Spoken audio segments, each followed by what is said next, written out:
ওরা মনের গোপন চেনে না। লেখিকা দিশামনি শেষ অংশ। মোহনা জাবিরের রুমে প্রবেশ করল। জাবির তখন ড্রেস চেঞ্জ করছিল। মোহনাকে এভাবে আসতে দেখে ভড়কে গিয়ে বলল, এভাবে চলে আসলেন কেন? মিনিমাম ভদ্রতাটুকু শেখেননি? কারো রুমে আসার আগে যে নক করে আসতে হয় সেটা কি ভুলে গেছেন? মোহনা ধীর পায়ে এগিয়ে এসে বলল, আমাকে আপনার ভদ্রতা শেখাতে হবে না মিস্টার জাবির। আর আপনি ভুলে যাচ্ছেন আমি আপনার বিবাহিত স্ত্রী, তাই আমি যখন খুশি যেভাবে খুশি আপনার রুমে আসতে পারি। জাবির বলে, কিন্তু আমি এই বিয়েটা মানি না। আমি দৃঢ়তাকে এখনো অবধি মন থেকে আমার স্ত্রী মানি। আপনার মানা বা মানায় তো কিছু যায় আসে না। আমি আপনার স্ত্রী আর এটাই হলো সত্য। তাই ভালো হয় যদি আপনি বাস্তবতাকে স্বীকার করুন। বলেই মোহনা জাবিরের কাছে এগিয়ে গিয়ে তার পরনের টাওয়াল ধরে টান মারে, যার ফলে জাবির সম্পূর্ণ বিব্রত অবস্থায় পড়ে যায়। মোহনা বলে, এবার একদম ঠিক আছে। জাবির রাগী স্বরে বলে, এটা কি ধরনের অসভ্যতা? অসভ্যতার কিছু তো আপনি এখনো দেখেননি। এবার বুঝবেন আসল অসভ্যতা কাকে বলে। কথাটা বলেই মোহনা দরজাটা লাগিয়ে জাবিরের দিকে এগোতে থাকে। জাবির পুরো স্তব্ধ হয়ে যায়। মোহনা জাবিরের অনেক কাছে চলে আসে। এ পর্যায়ে জাবিরও নিজের নিয়ন্ত্রণ হারিয়ে মোহনাকে কাছে টেনে নেয়। মোহনার কপালে একটা চুমু খায়, অতঃপর মোহনার শাড়ির আঁচল সরাতে যাবে এমন সময় মোহনা জাবিরকে ধাক্কা দিয়ে নিজের থেকে দূরে সরিয়ে দেয়। জাবির মোহনার এই ব্যবহারে হতবাক হয়, সাথে নিজের হুঁশেও ফিরে আসে, আর বলে, এটা আমি কি করতে যাচ্ছিলাম? মোহনা বাঁকা হেসে বলে, কি হলো? নিজের আসল চরিত্র বেরিয়ে এলো তো? এটাই রিয়াল আপনি। মুখে যতই বলুন দৃঢ়তা নামের মেয়েকে ভালোবাসেন, তাকে স্ত্রী হিসেবে মানেন, কিন্তু আসলে আপনি শুধু নিজেকেই ভালোবাসেন আর কাউকে না। যদি সত্যি আপনি দৃঢ়তাকে ভালোই বাসতেন তাহলে এভাবে আমার সাথে ঘনিষ্ঠ হতেন না, বরঞ্চ নিজেকে নিয়ন্ত্রণ করে আমায় দূরে ঠেলে দিতেন। আপনার আমার সাথে এই ঘনিষ্ঠতাই প্রমাণ করে দেয় যে আপনি এক নারীলোভী, চরিত্রহীন পুরুষ। আপনার সাথে ঘনিষ্ঠ হওয়া আমার উদ্দেশ্য ছিল না। আপনাকে সত্যটা উপলব্ধি করানোই আমার উদ্দেশ্য ছিল। এনিওয়ে, আপনিও প্রস্তুত হয়ে নিন। কর্মা বলে একটা শব্দ আছে, যত অন্যায় করেছেন আপনি জীবনে তার ফল একদিন না একদিন পাবেনই। আমার কথা মিলিয়ে নেবেন। বলেই মোহনা তেজ দেখিয়ে রুম থেকে বেরিয়ে যায়। জাবির মোহনার যাওয়ার পানে তাকিয়ে বলে, কি বলে গেল মোহনা মেয়েটা? এসবের মানে কি? এদিকে রুমের বাইরে এসে বলে, আমার কথার অর্থ হয়তো আপনি এখন বুঝতে পারছেন না মিস্টার জাবির, তবে সময়ের সাথে সাথে ঠিকই বুঝে যাবেন। 3 মাস পর জাবির ক্লান্ত পরিশ্রান্ত হয়ে অফিসের ডেস্কে এসে বসল। আজকাল মোহনা অফিসের দায়িত্ব নিয়েছে। সবটাই আমিনা চৌধুরীর ইচ্ছায়। মোহনা অফিসের দায়িত্ব নিয়েছে থেকে জাবিরের জীবনটা পুরো হেল করে রেখেছে। অফিসে সবসময় তাকে অপমান অপদস্থ করে চলে। রোজকার এটা নিত্যদিনের রুটিন হয়ে দাঁড়িয়েছে। জাবির এখনও অপেক্ষা করছে কখন মোহনা তাকে ডেকে কিছু তিক্ত কথা শুনিয়ে দেয়। এজন্য বেশি অপেক্ষাও করতে হলো না। একটু পরই মোহনা জাবিরকে ডেকে পাঠাল। জাবির মোহনার কেবিনে যেতেই মোহনা জাবিরের মুখের উপর কিছু ফাইল ছুঁড়ে মেরে বলল, কি করেছেন এসব? কাজে তো দেখছি আপনার কোন মন নেই। শুধু শুধু মাস গেলে এতগুলো টাকা বেতন নেন। জাবির দাঁতে দাঁত চেপে বলে, এটা আমার পারিবারিক কোম্পানি। সেটা জানি আমি, কিন্তু আমার কেন জানি মনে হয় আপনি বিজনেস করার জন্য জন্মাননি। এই বিজনেস আপনার জন্য নয়। তার থেকে ভালো একটা কাজ করুন, চুড়ি শাড়ি পরে রাস্তায় গিয়ে নাচ দেখান। সেটা আপনাকে বেশি ভালো মানাবে। মোহনা। এই আওয়াজ নিচে। মোহনা ম্যাডাম বলে ডাকবেন আমায়, এটা বাড়ি নয় অফিস, আর এখানে আমি আপনার বস। জাবির রেগে ডেস্ক থেকে বের হতেই চেয়ে দেখল অফিসের বাকি সবাই তার দিকে তাকিয়ে আছে। কেউ কেউ তো মুচকি মুচকি হাসছে। এই অপমান আর সহ্য হল না তার। জাবির এবার অফিস থেকেই বেরিয়ে গেল। মোহনা নিজের কেবিন থেকে বেরিয়ে জাবিরকে যেতে দেখে বলল, এটা তো কেবল শুরু মিস্টার জাবির।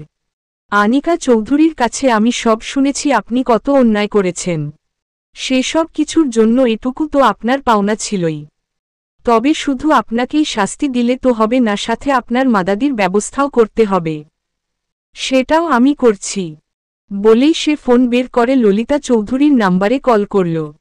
ললিতা চৌধুরী ফোনটা রিসিভ করতেই মোহনা বলে, আজ আমার কিছু গেস্ট আসবে। তাদের জন্য খাসির কাটলেট, গরুর কালো ভুনা, মুরগির রোস্ট, হাঁসের তরকারি, pulao, chicken shawarma, chowmein, chilli chicken, এসব কিছু যেন হয়ে যায়। কি বলছো তুমি? আমি একা হাতে এত কিছু করব? বাতের ব্যথাটা যে বড্ড বেড়েছে। চুপচাপ যা বলছি করুন। আর বাড়িঘর ইদানিং বেশ নোংরা দেখছি, সব ধুয়ে মুছে সাফ করবেন। বলেই সে ফোনটা রেখে বলে, আমিনা চৌধুরীর জন্য এর থেকেও বড় ঝটকা অপেক্ষা করছে। তবে সেটা আপাতত তোলা থাক। দৃঢ়তা মিষ্টি ও রাফার চুল সুন্দর করে খোপা করে দিচ্ছিল। রাফা তো দৃঢ়তার এই গুণ দেখে ভীষণ মুগ্ধ হয়ে বলে, বাহ আন্টি, তোমার হাতে তো জাদু আছে। আমাকে কি সুন্দর করে সাজিয়ে দিলে। একদম বারবির মতো লাগছে আমায়। দৃঢ়তা বিনিময়ে হেসে বলে, কি যে বলো, তুমি তো বারবির থেকেও বেশি সুন্দর। দূর থেকে দৃঢ়তাকে এভাবে হাসতে দেখে ইউভান ভীষণ খুশি হয়ে বলে, এই হাসিটাই সবসময় আপনার মুখে দেখতে চাই। ভাবনার মাঝেই সে এগিয়ে এসে মিষ্টিকে কিছু একটা ইশারা করে। মিষ্টি ইউভানের ইশারা বুঝে দৃঢ়তাকে বলে, দৃঢ়তা, তোমার ভাইয়া কাল রাতে বলছিল এখন তো সামার ভ্যাকেশন চলছে, রাফার স্কুল অফ। তাই আমরা সবাই মিলে যদি কক্সবাজার থেকে ঘুরে আসি তাহলে অনেক ভালো হয়। দৃঢ়তা খুশি হয়ে বলে, বাহ, বেশ ভালো তো। আপনারা সবাই গিয়ে ঘুরে আসুন। এই মেয়ে মার খাবে কিন্তু। তুমিও যাচ্ছ আমাদের সাথে, আর ইউভানও যাবে। কি ইউভান বলো? ইউভান বলে, অবশ্যই। সমুদ্র আমায় ডাকছে, সেই ডাকে তো সাড়া দিতেই হবে। দৃঢ়তা বলে, বেশ, আমারও কোন আপত্তি নেই যেতে। ইউভান খুশি হয়ে বলে, এবার এই কক্সবাজারেই তোমার জন্য অনেক বড় একটা সারপ্রাইজের আয়োজন করব, যা আপনি সবসময় মনে রাখবেন।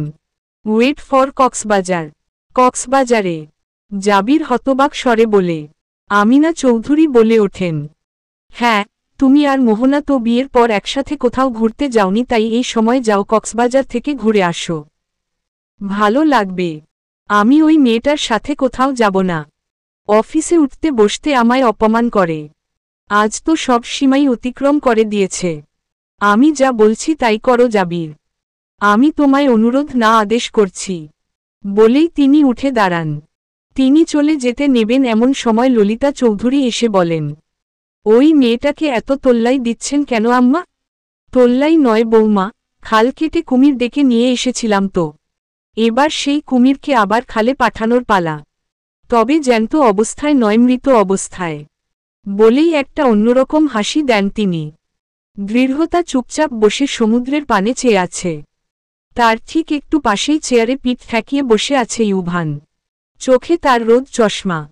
দৃঢ়তাকে এত স্তিমিত দেখে ইউভান বলে ওঠে, এভাবে থাকলে তো আপনি সমুদ্রের সৌন্দর্যটাকে কাছ থেকে উপভোগ করতে পারবেন না।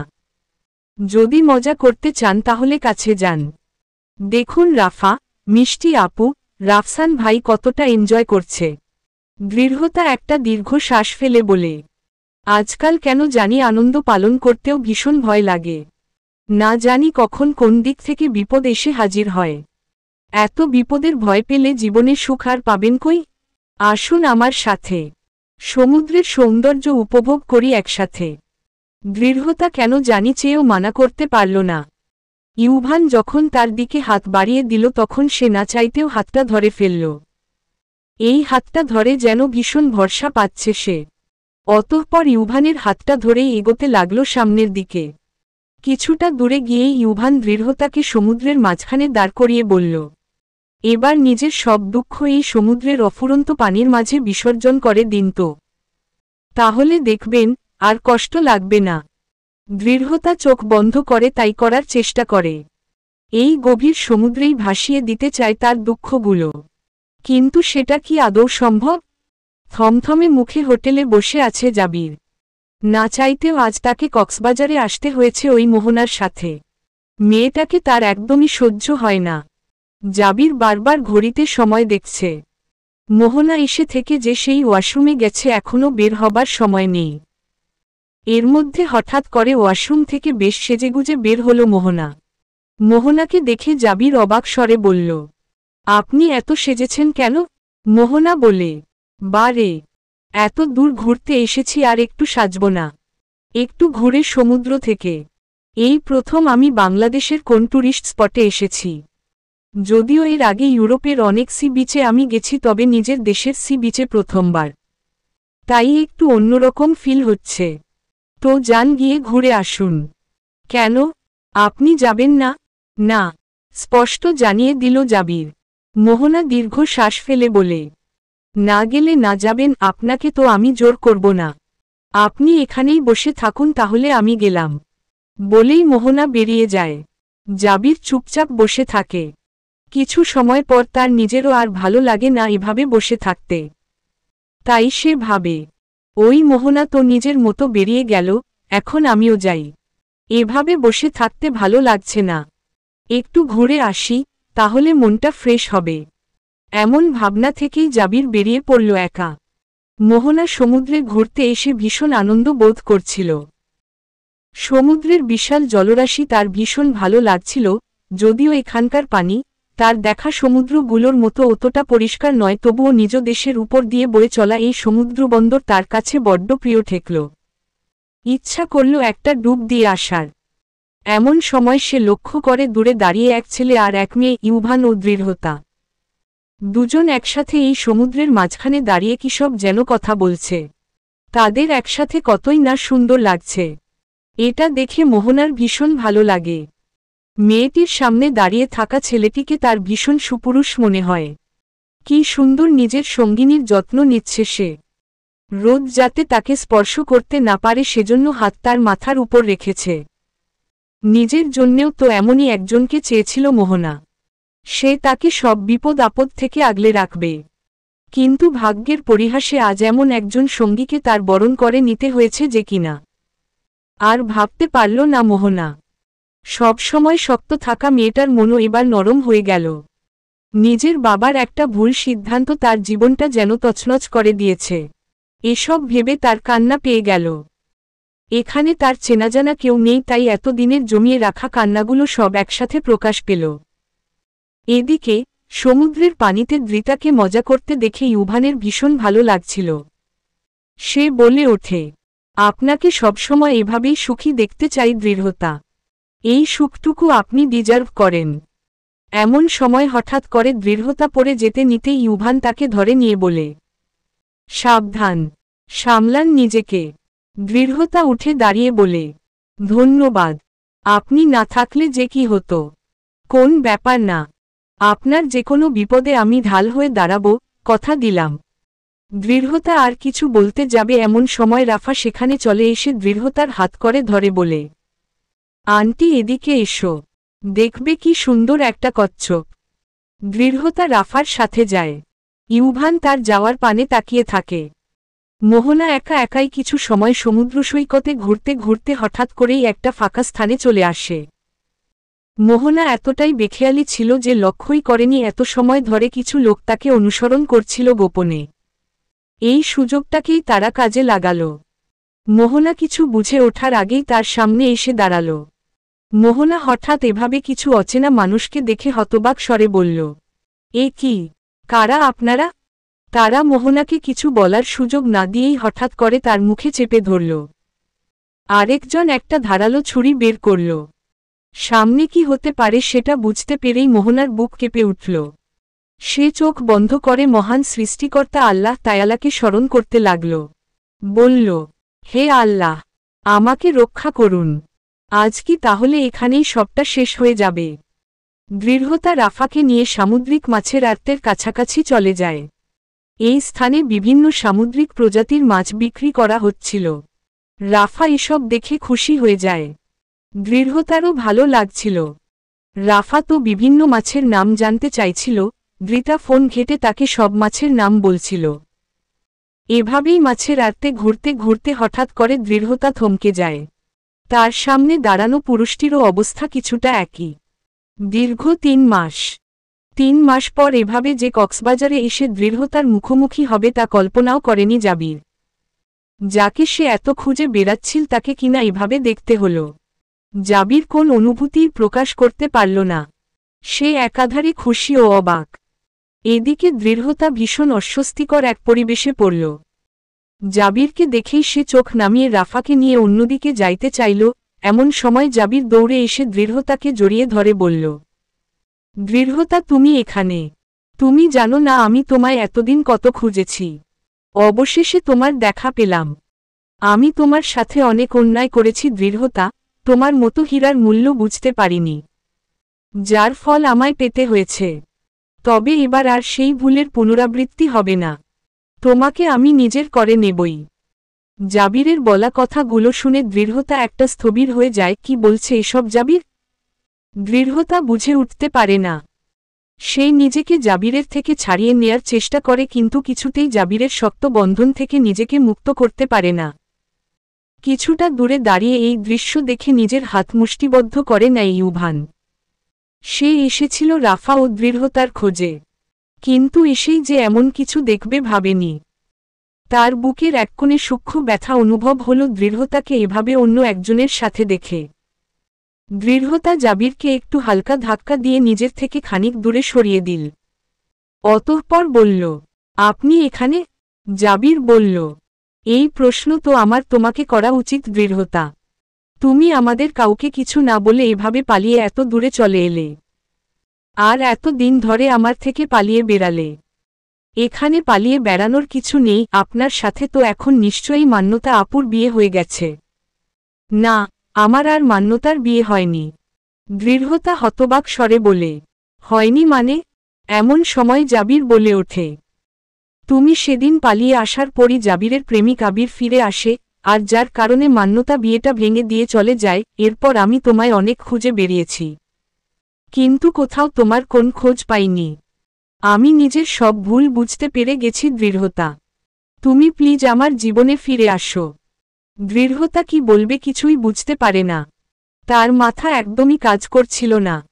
এমন সময় ইউভান এগিয়ে এসে বলে, দৃঢ়তা, কে এই লোকটা? আর উনি আপনাকে কি বলছেন? আপনি কি চেনেন ওকে? জাবির বলে ওঠে, আপনি কে? আমি স্বামী হই দৃঢ়তার। ইউভান হতবাক স্বরে বলে, স্বামী?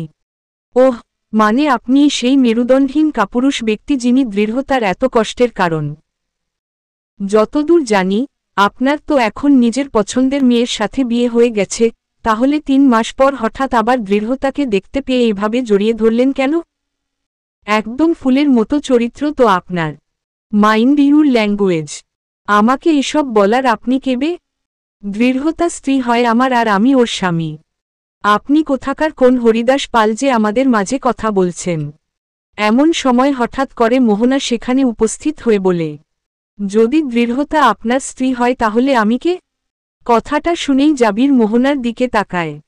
মোহনার সাথে মিষ্টি ও রাফসানও ছিল। মোহনা এগিয়ে এসে জাবিরের মুখোমুখি হয়ে তার শার্টের কলার চেপে ধরে বলে, এদিকে আমার উপর গুন্ডারা আক্রমণ করে আমার প্রাণনাশের চেষ্টা করছে, আর এদিকে আমার স্বামী তার প্রাক্তন স্ত্রীর সাথে। ছি, আমার ভাবতেও ঘৃণা হচ্ছে। আজ যদি এনারা মিষ্টি ও রাফসানের দিকে ইশারা করে সঠিক সময় আমাকে বাঁচাতে না আসতেন তাহলে যে আমার কি হতো, ভাবতেই তো দম বন্ধ হয়ে আসছে। আপনি আর আপনার পরিবার মিলেই এসব করেছেন তাই না? জাবির বলে ওঠে, দৃঢ়তা আমার প্রাক্তন স্ত্রী নয়, আইনত ও এখনও আমার স্ত্রী। দৃঢ়তা যেন আজ একের পর এক অবাক হচ্ছিল। একেই এতগুলো দিন পর জাবিরের মুখোমুখি হওয়া, তার উপর জানতে পারা যে জাবিরের সাথে তার মান্যতা আপুর বিয়ে হয়নি। এখন আবার এই অচেনা অজানা মেয়ের হঠাৎ করে নিজেকে জাবিরের স্ত্রী বলে দাবি করা, সব বিষয় তাকে অবাক করছে। দৃঢ়তা বলে ওঠে, এসবের মানে কি? জাবির বলে ওঠে, দৃঢ়তা, আমায় একটু সুযোগ দাও, আমি তোমাকে সব বুঝিয়ে বলছি।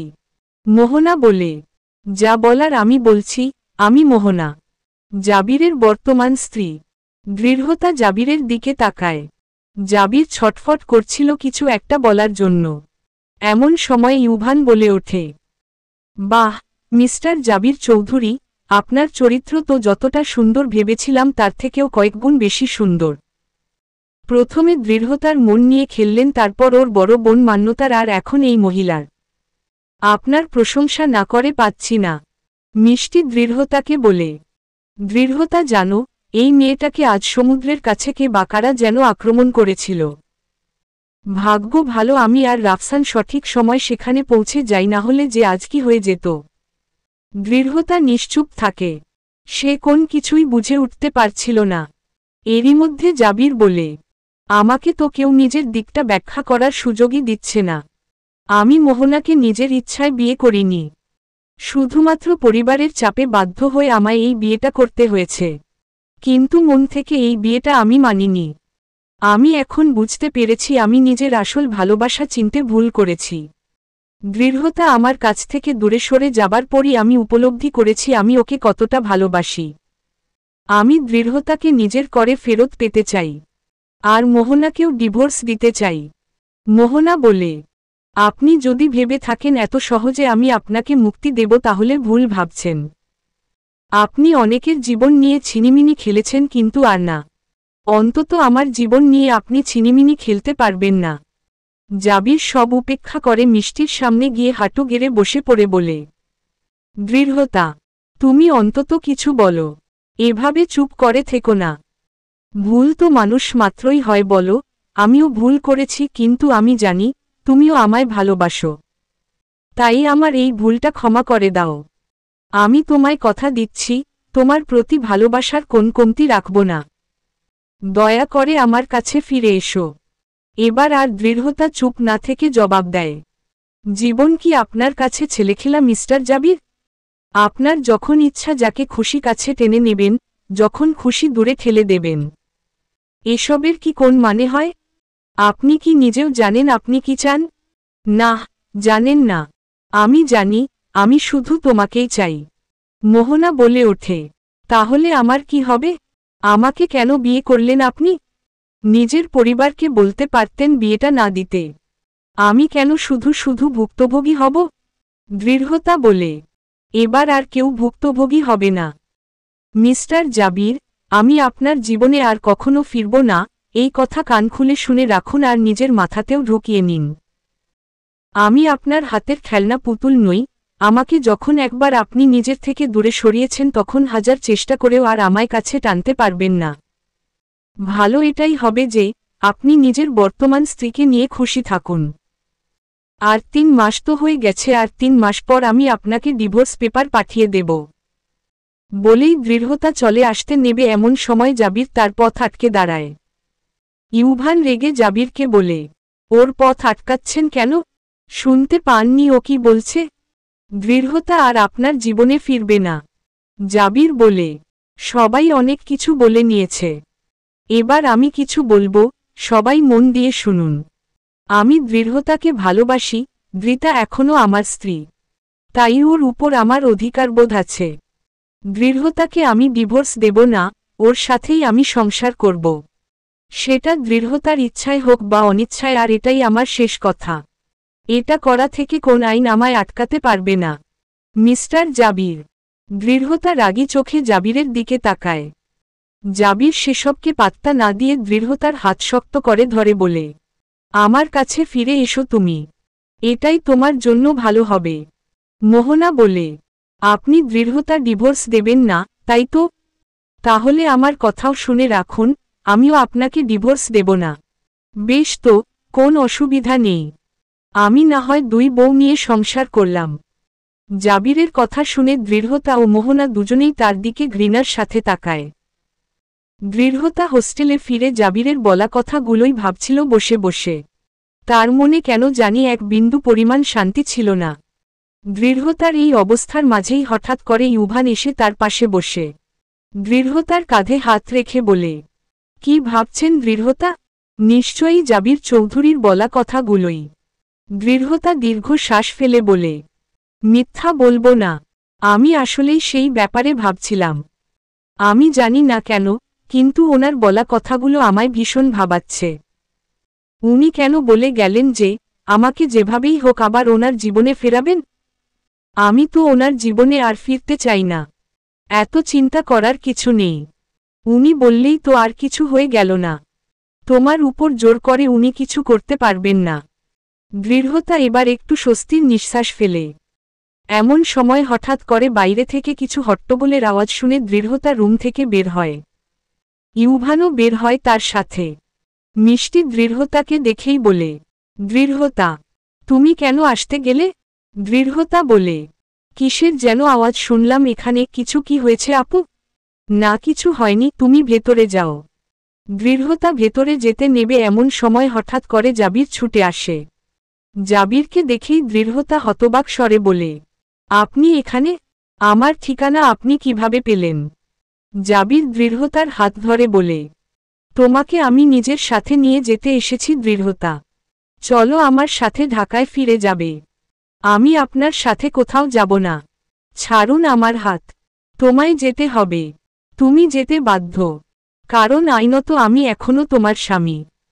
আমি মানি না এই সম্পর্ক, আর না তো আপনাকে স্বামী বলে মানি। আপনি প্লিজ আমার চোখের সামনে থেকে দূর হয়ে যান। জাবির নাছোড়বান্দা। সে বলে ওঠে, তুমি যদি না যাও তাহলে কিন্তু আমি। কি করবেন? আপনার যা করার আপনি করে নিন। জাবিরের মাথায় যেন জেদ চেপে যায়। জাবির এবার দৌড়ে বেলকনির কাছে গিয়ে দাঁড়ায়।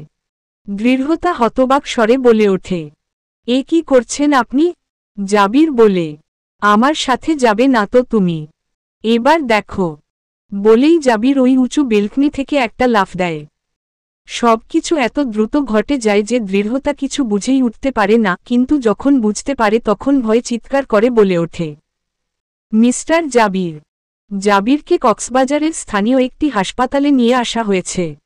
কিন্তু এত উপর থেকে পড়ে যাওয়ায় তার অবস্থা ভীষণ খারাপ। অনেক ব্লাড লস হয়েছে আর তার চিকিৎসার জন্যেও অনেক ব্লাডের প্রয়োজন। এছাড়া কক্সবাজারে তার চিকিৎসার জন্য উন্নত প্রযুক্তিও নেই, এজন্য চট্টগ্রামে স্থানান্তর করা হলো। তবে চট্টগ্রামে নিয়ে গিয়েও বেশ একটা লাভ হল না। দৃঢ়তা, ইউভান সাথে রাফসানও এসেছে চট্টগ্রামে। মোহনাও খবর পেয়ে ছুটে এসেছে।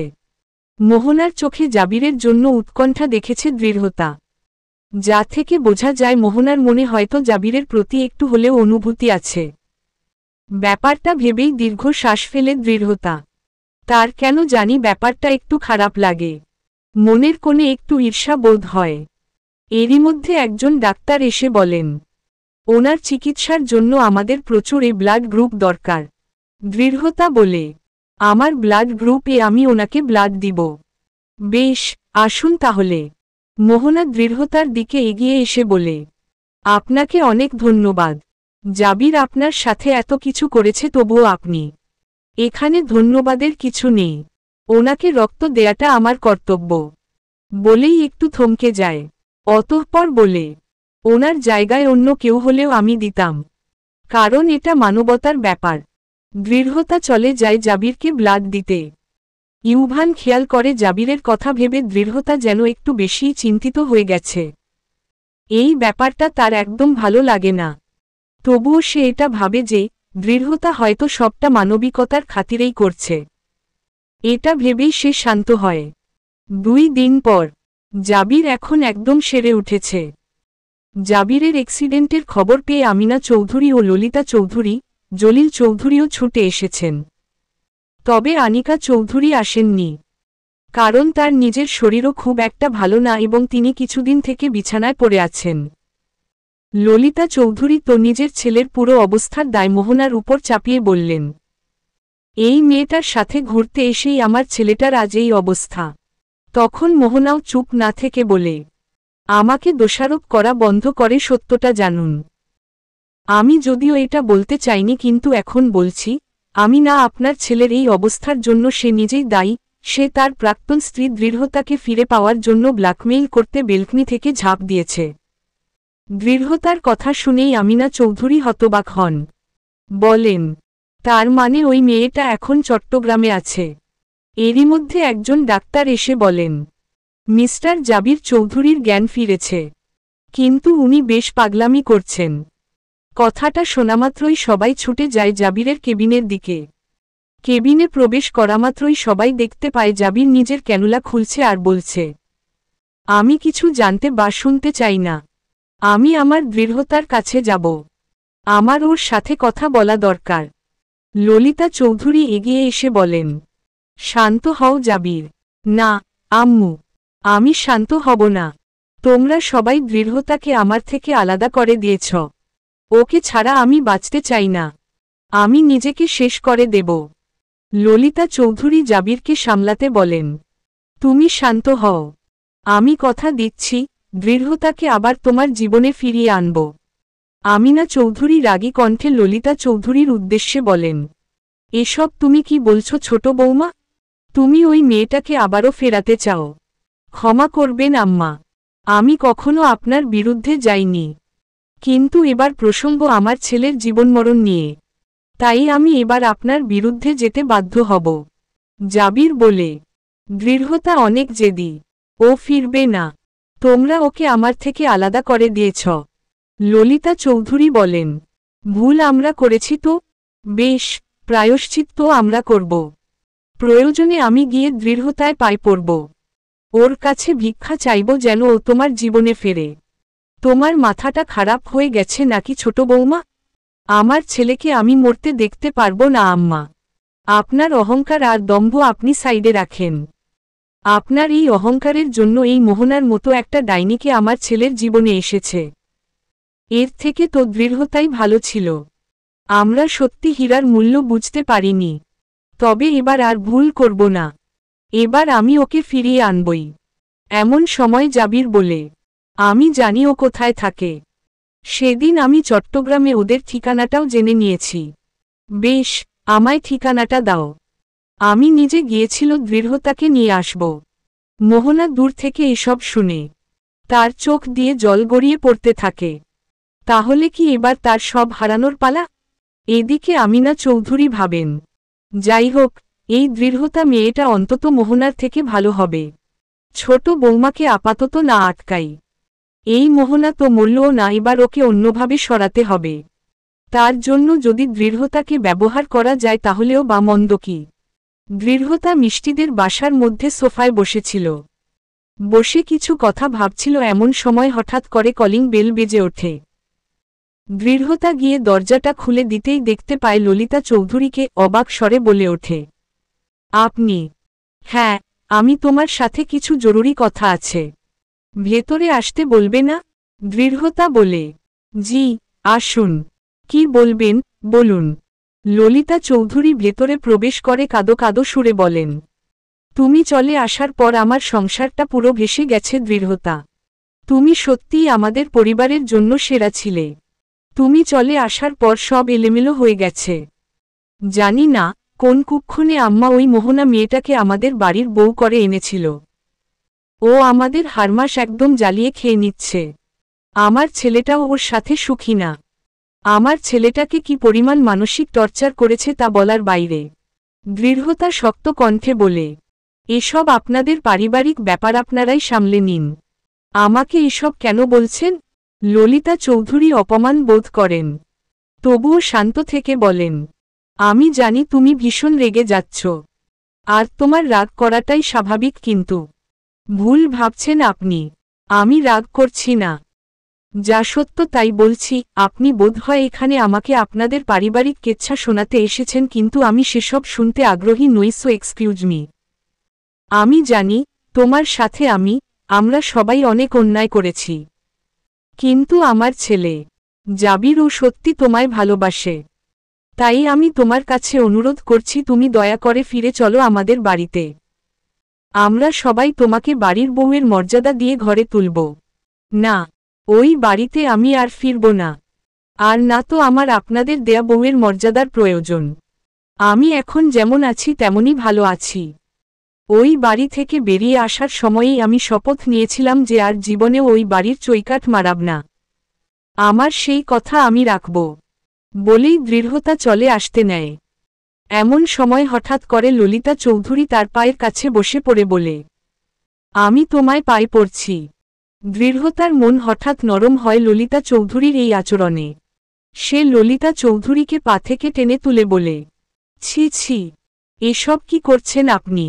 আপনি আমার গুরুজন, এভাবে পায়ে হাত দিচ্ছেন কেন? আমার কথাটা রাখো দৃঢ়তা মা। তোমার সাথে যা যা অন্যায় হয়েছে তা তো আমি বদলাতে পারবো না কিন্তু। এমন সময় ললিতা চৌধুরীর ফোন বেজে ওঠে। জাবির ফোন করেছে। ললিতা চৌধুরী ফোনটা রিসিভ করতেই জাবির বলে ওঠে, তুমি দৃঢ়তার সাথে কথা বলেছ আম্মু? ও ফিরবে তো আবার? হ্যাঁ, মানে ও বুঝতে পেরেছি। ও রাজি হয়নি তাই না? আম্মু তুমি শুধু ওকে একবার হাসপাতালে আসতে বলো। আমি ওর সাথে শুধু একবার মুখোমুখি হয়ে কথা বলতে চাই। ওকে বলো, এরপর আর কখনো ওর মুখোমুখি হব না। ললিতা চৌধুরী ফোনটা রেখে আবারও দৃঢ়তার পায়ের কাছে বসতে যায়, তখন দৃঢ়তা তাকে আটকে বলে, আন্টি প্লিজ, এবার আমার খারাপ লাগছে। জাবির শুধু একবার তোমার সাথে দেখা করতে চায়। তুমি একটু চলো প্লিজ। এমন সময় মিষ্টিও সেখানে চলে আসে। দৃঢ়তা বলে, বেশ, চলুন, আমি যাচ্ছি। মিষ্টি দৃঢ়তাকে বলে, তুমি যা সিদ্ধান্ত নিচ্ছ ভেবেচিন্তে নিচ্ছ তো দৃঢ়তা? এনাদের অতীতের করা কর্মগুলোর পরেও তুমি এনাদের বিশ্বাস করতে চাও? দৃঢ়তা বলে, আপু আমার মনে হচ্ছে ওনারা যথেষ্ট অনুতপ্ত। আর তাছাড়া উনি তো বেশি কিছু চাইছেন না, শুধু এটাই চাইছেন যে আমি যেন হাসপাতালে গিয়ে মিস্টার জাবির চৌধুরীর সাথে একবার কথা বলি। এটা কোন কঠিন ব্যাপার না আমার জন্য। আমি বরং গিয়ে কথা বলে আসি। বলেই দৃঢ়তা রওনা দেয় ললিতা চৌধুরীর সাথে। মিষ্টি ভাবে, দৃঢ়তা এটা কি করল? না জানি এনারা আবার হাসপাতালে নিয়ে গিয়ে কিভাবে ওর ব্রেন ওয়াশ করে। আমাকে কিছু করতে হবে। মিষ্টি এবার নিজের ফোন বের করে ইউভানের নাম্বারে একটা কল করে। ইউভান ফোনটা রিসিভ করতেই তাকে সব ঘটনা খুলে বলে। সব শুনে ইউভান বলে, ঠিক আছে, চিন্তা করবেন না আপু, আমি দেখছি কি করা যায়। মোহনা জাবিরকে তার খাবার ওষুধগুলো দিতে এসেছে। এদিকে জাবির মোহনাকে দেখেই রাগী স্বরে বলে ওঠে, আপনি কি করছেন এখানে? আপনাকে আমি বলেছি না আমার ত্রিসীমানায় না আসতে।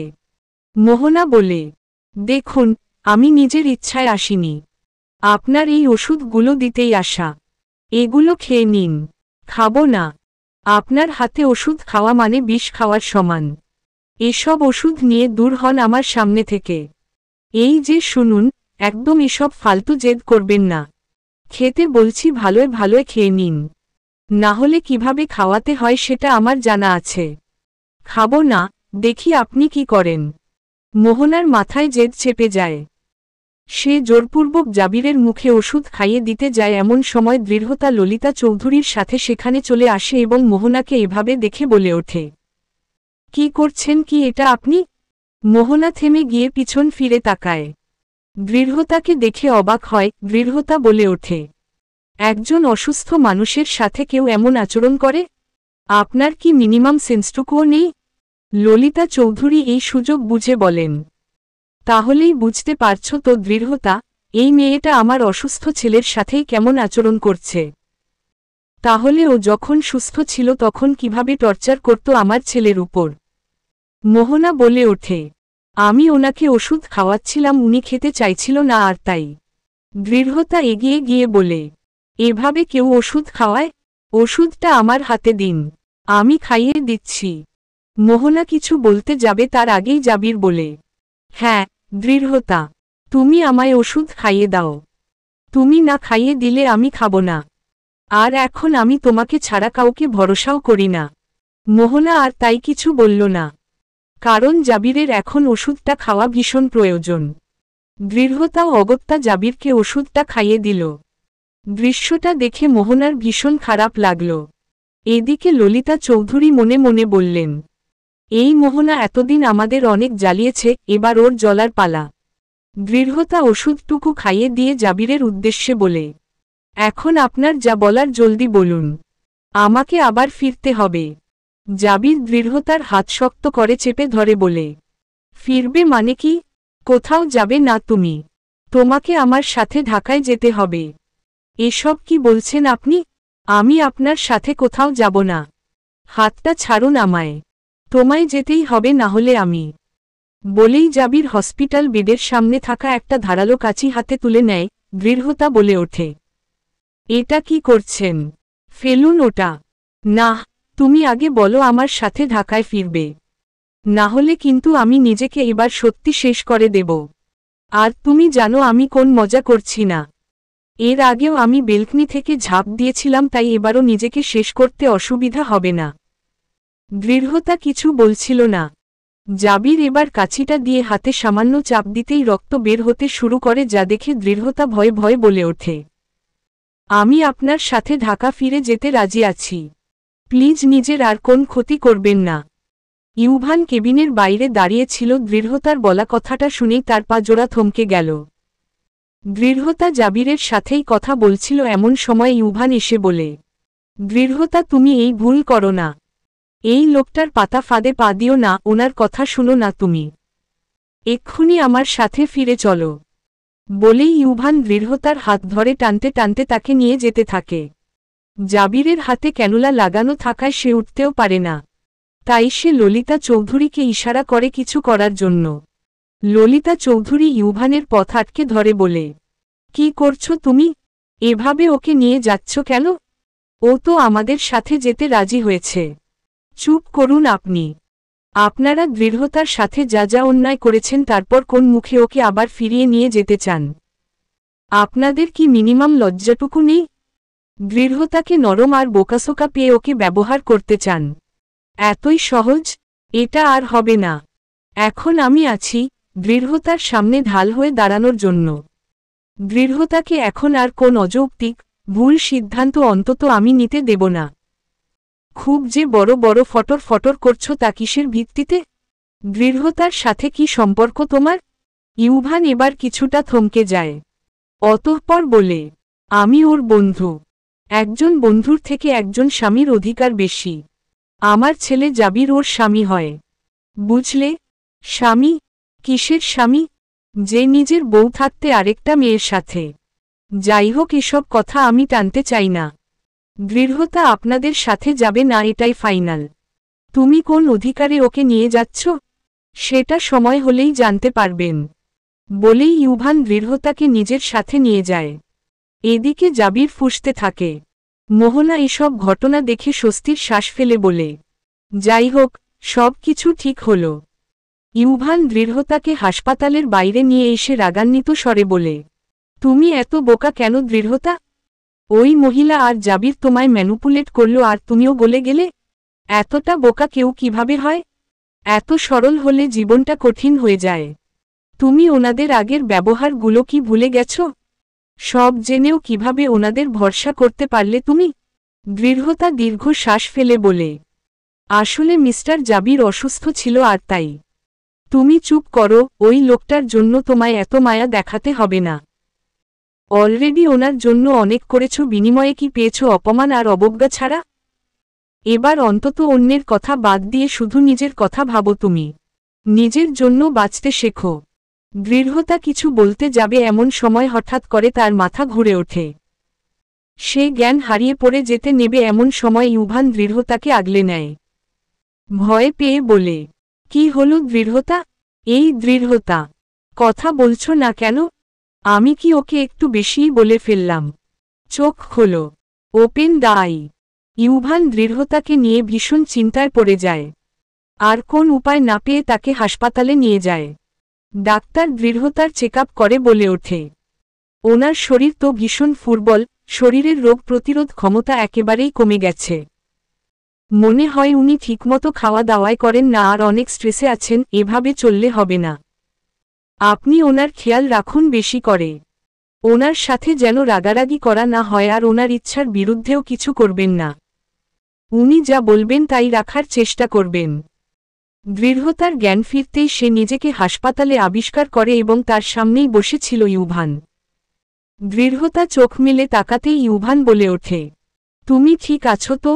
দৃঢ়তা হঠাৎ করে উঠে বসে।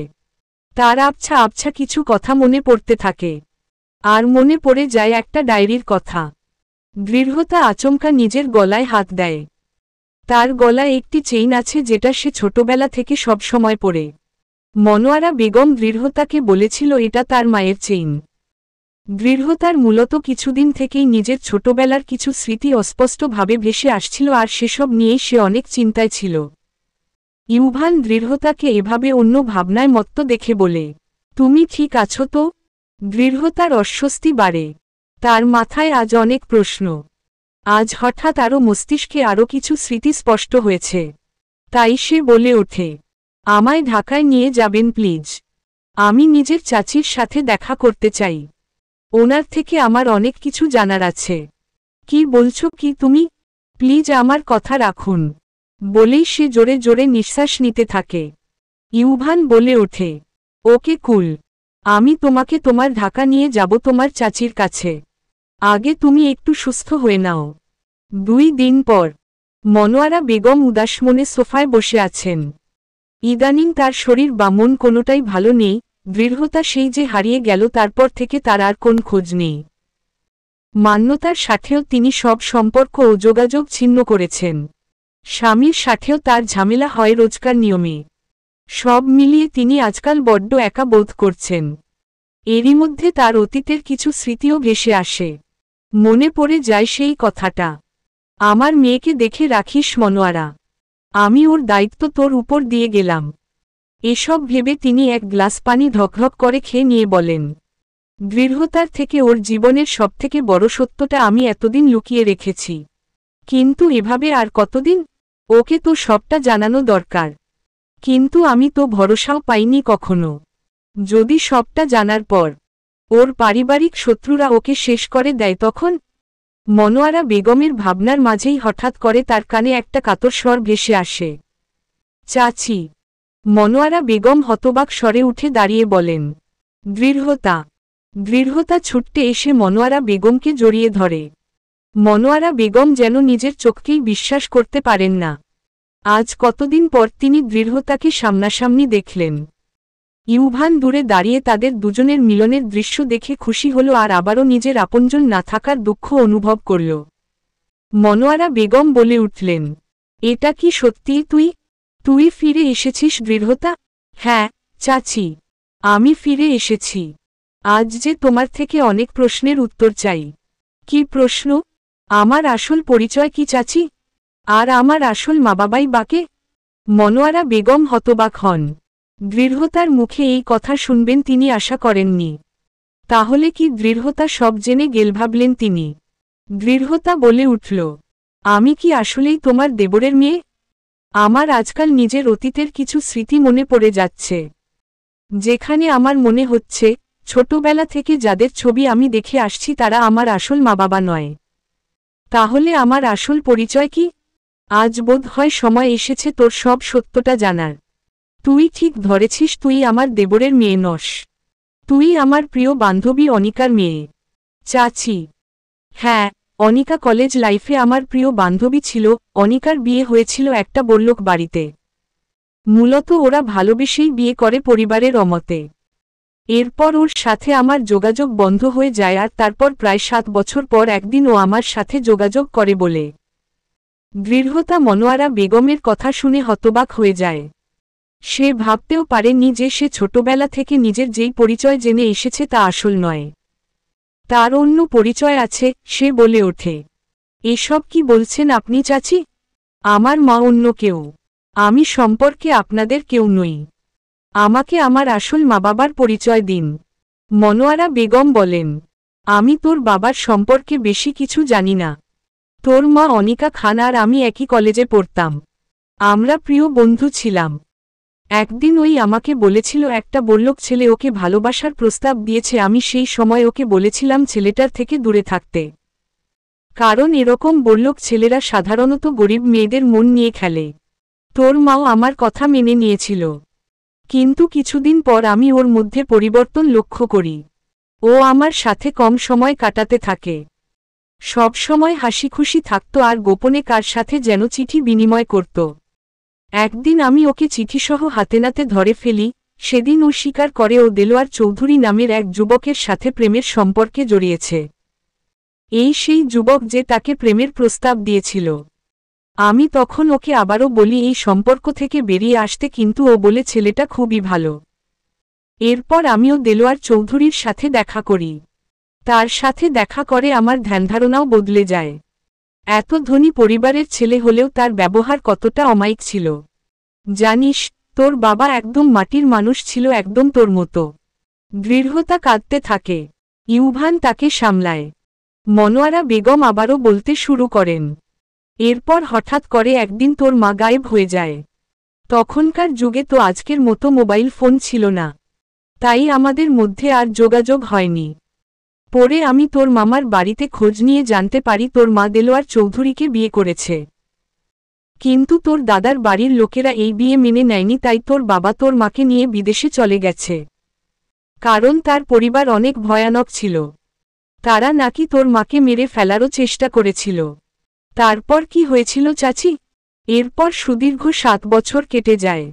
ততদিনে আমার বিয়ে হয়ে যায়, মান্যতারও জন্ম হয়ে গেছে। ও তখন 5 বছর বয়সী।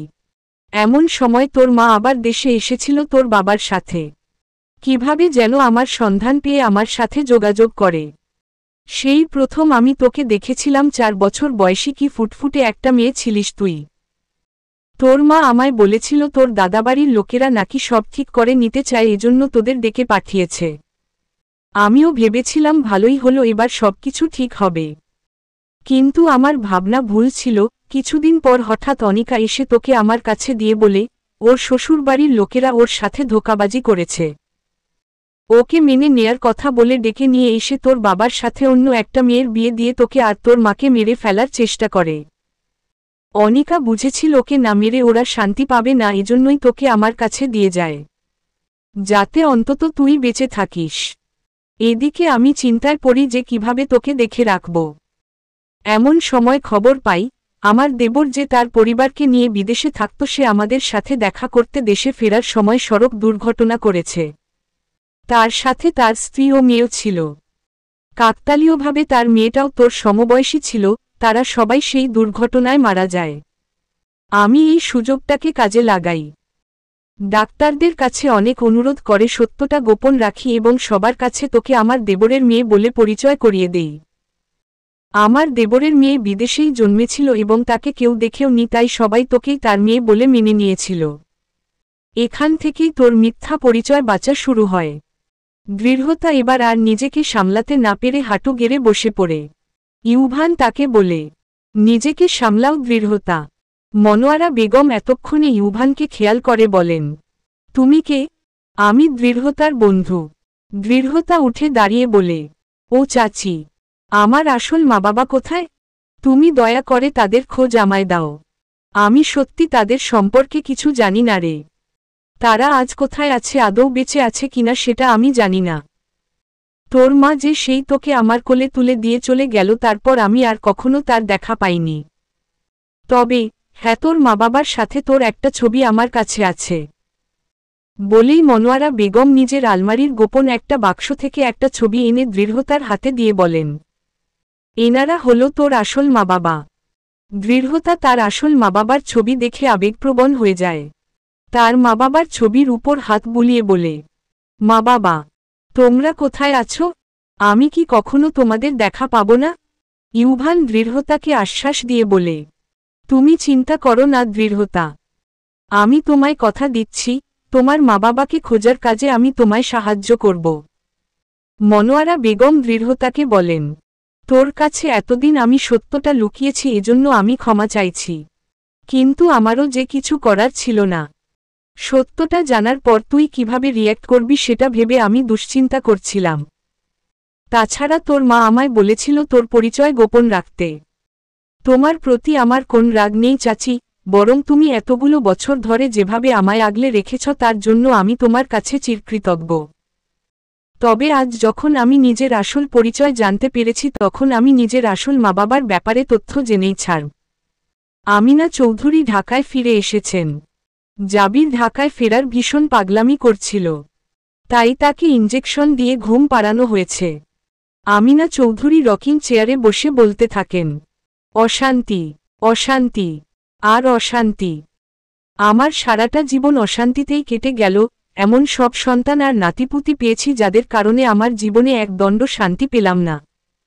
এমন সময় আনিকা চৌধুরী সেখানে উপস্থিত হয়ে বলেন, অন্যের জীবন অশান্তিতে ভাসিয়ে আপনি কিভাবে সুখে থাকবেন ভেবেছেন? আমিনা চৌধুরী বলে ওঠেন, তুমি? হ্যাঁ, আমি। কি যে বলছিলেন, আপনার ছেলেনাতিরা আপনাকে শান্তি দেয়নি? আপনি তাদের শান্তি দিয়েছেন? নিজের 3 ছেলের মধ্যে 2 ছেলেকে আপনার জন্য মরতে হয়েছে।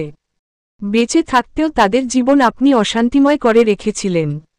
মিথ্যা বংশগৌরব আর আভিজাত্যের অহংকারে তাদের জীবন আপনি নরকে পরিণত করেছিলেন। আপনি কখনো ভালো মা হতে পারেননি, জগতের নিকৃষ্ট মা হয়েছেন। যেই মা তার এক ছেলেকে তার আরেক ছেলেকে হত্যার আদেশ দেয়, এক ভাইকে আরেক ভাইয়ের খুনি বানায়। বৌমা, ওখানেই থেমে যাও। আর কত আম্মা, আর কত? আমি আর পারছি না। শুধু নিজের স্বামীকে দেয়া শেষ কথা রাখতেই আমি এতদিন চুপ আছি। কিন্তু আর পারছি না, বিশ্বাস করুন। আমার আজও মনে পড়ে শুধুমাত্র আপনার জন্য আমার স্বামী কতটা যন্ত্রণা আর অনুশোচনা নিয়ে পৃথিবী ত্যাগ করেছে। নিজের ভাইকে হত্যার দায় নিয়ে। কি দোষ করেছিল আপনার ছেলেরা? শুধু ভালোবেসে নিজের পছন্দের মেয়েকে বিয়ে করেছিল, আর আপনি সেই অপরাধে এক ভাইকে দিয়ে আরেক ভাইকে। আমিনা চৌধুরী এবার নিজের লাঠিটা আনিকা চৌধুরীর দিকে ছুঁড়ে মারেন, যার ফলে আনিকা চৌধুরীর মাথায় আঘাত লাগে। তিনি আহ করে ওঠেন। আমিনা চৌধুরী গর্জে উঠে বলেন, যা করেছি বেশ করেছি। সেই ছেলে বংশের নাম খারাপ করে, তাকে জন্ম দেয়ার পাপ বহন করার থেকে মেরে ফেলাই ভালো। দৃঢ়তা বিমর্ষ মনে বসে আছে একটি রুমের মাঝে। তার মনে এখন নানারকম ভাবনা কাজ করছে। যবে থেকে নিজের আসল পরিচয় জানতে পেরেছে তবে থেকে দৃঢ়তা নিজেকে স্থির থাকতে পারছে না। নিজের মা বাবার একটি ছবি হাতে নিয়ে দৃঢ়তা বলে, তোমরা কোথায় আছো মা বাবা? আমি কি আদৌ কখনো তোমাদের আবার ফেরত পাব? কখনো তোমাদের কোলে মাথা রাখতে পারব? দৃঢ়তার ভাবনার মাঝে ইউভান এসে তার পাশে বসে। বর্তমানে দৃঢ়তা ঢাকায় একটি হোস্টেলে অবস্থান করছে। ইউভান ও সে পৃথক দুটি রুমে থাকে, তবে ইউভান মাঝে মাঝেই দৃঢ়তার খোঁজ নিতে আসে।